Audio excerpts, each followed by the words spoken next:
Okay, so during this week, I'm looking at a lot of films that were nominated for the Best Picture Oscar that I haven't really got around to seeing, but since they're on streaming, I really don't have any excuse now. And of course, I had to look at the winner, Anora. Now, this is a very controversial film that I'm actually surprised won, but I will have to admit, this is a good film. I like this film, and it is very different than other films. And this is why I'm going to recommend you see it, but keep in mind this is a film that has a lot of sex and nudity in it. It's just kind of that type of story.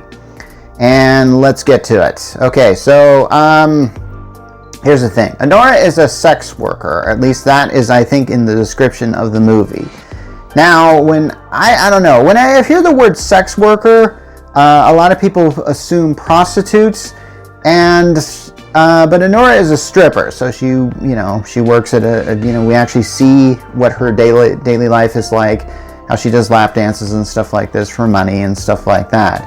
And then she meets a guy, his name is Ivan, and he's a Russian guy, and I think Ivan wants, they start getting involved in a relationship, essentially. Well, they get involved in they start having sex, really, and he's paying her to have sex. So essentially she moves from the stripper to prostitute. Now here's the thing about this film. It's not very clear the motivations of a lot of these characters, and I'm going to get to this. So it's very possible that Anora has done this type of stuff before, where she's met somebody and they've just kind of they've said like, oh, hey, thank you for dancing for me. I'll give you this amount of money if you come home with me and have sex with me, and stuff like that.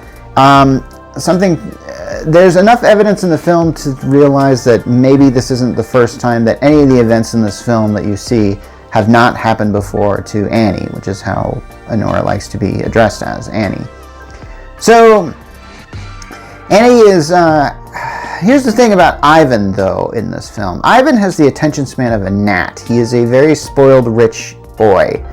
And so, one time, and this film actually has the setup like, say, a Pretty Woman, where he basically says, like, okay, why don't you spend some time with me for a week, and I'll give you this amount of money. And so they go to Vegas, and they're having a great time, and they're having a lot of great sex. And then he has this idea of essentially like, he tells her this. He says, my parents are very rich. They have a company, and they're from Russia. So Ivan is not an American citizen. So he knows that eventually he's going to have to go back to Russia and work for his father's company, but he doesn't want to do that. As for what his father and mother do, I'm not really certain. They are shown as being very rich and being part of the jet set, and I'll get to them a little later because the film gets to them a little later. And this is going to be one of these movies that's really hard to talk about, because in order to talk about it, I really have to spoil a lot of important plot points. But I think that's what makes this movie so darn special, is because there are things that this film does that most movies don't do, and I couldn't help but think, wow, it's about time a movie actually did something like this. And let me get to why. So, while they're in Vegas, Ivan and Annie get married. And what Ivan believes is that he has it's a green card marriage. So he believes, okay, now I'm an American citizen. I don't have to go back to Russia and work for my company. So he feels rather liberated.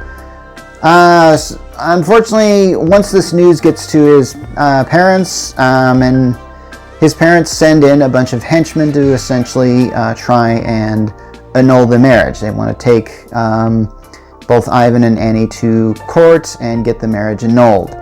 And what happens then is where this film really starts to get rather realistically interesting. Because normally when you see henchmen in a film, they're always like just the tough guy, and they come in and they don't hesitate to do a lot of damage. This film I really liked because they showed this henchman as not only being, they weren't too bungling, You know, because we've all seen movies with bungling henchmen and stuff like that. Comedy movies like to do this a lot. In this case, I believe the henchmen were really done very well. There's, I can't forget the name of one of them, but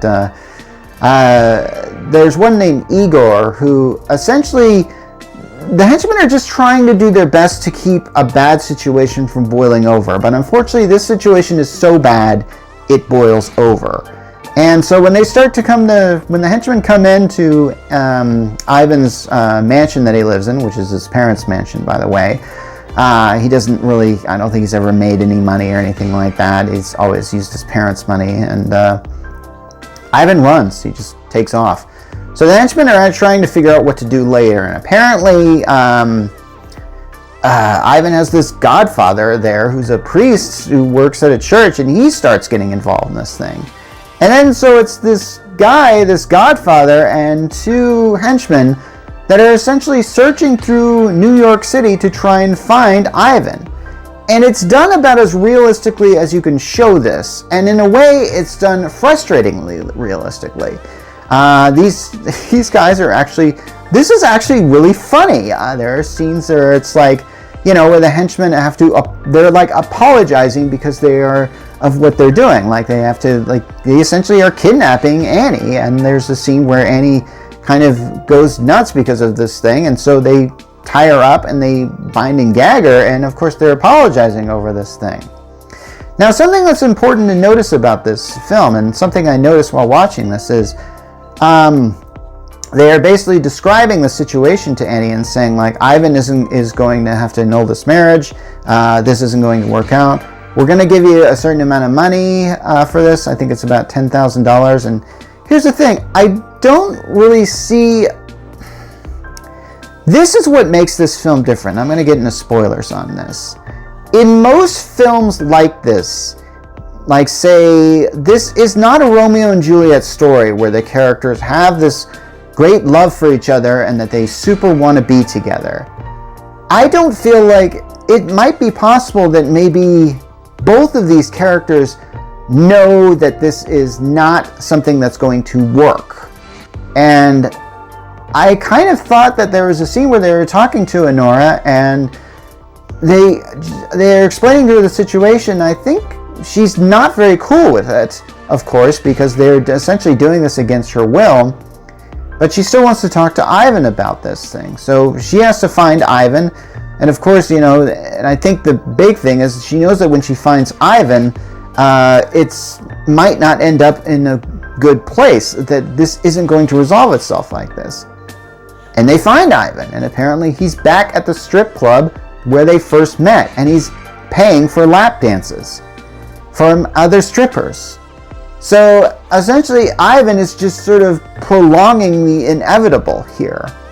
And by the time we reach the end of this film, the henchmen have caught Ivan, and they also have Annie. And the problem is they can't annul the marriage in New York City. They actually have to fly back to Vegas in order to do it there in court.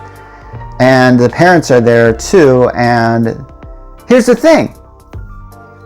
Ivan doesn't fight for this at all. He caves. Like immediately. As soon as he's caught, and as soon as he just can't get away, he just basically looks at Anora and just goes, we're going to annul this marriage. That's that.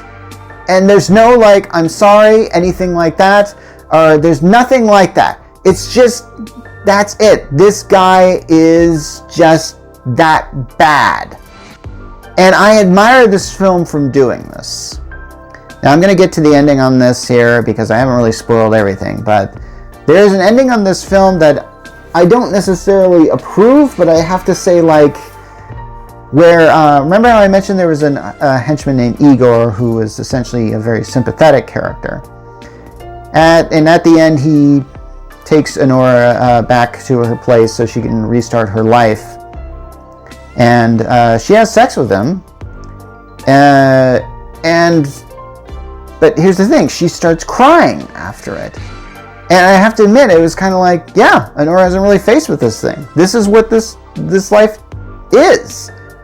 And I admire this film for being so brutally honest about this whole thing and how this just probably wouldn't work in real life. And yeah, for that reason, I think Anora does deserve the Oscar for this thing.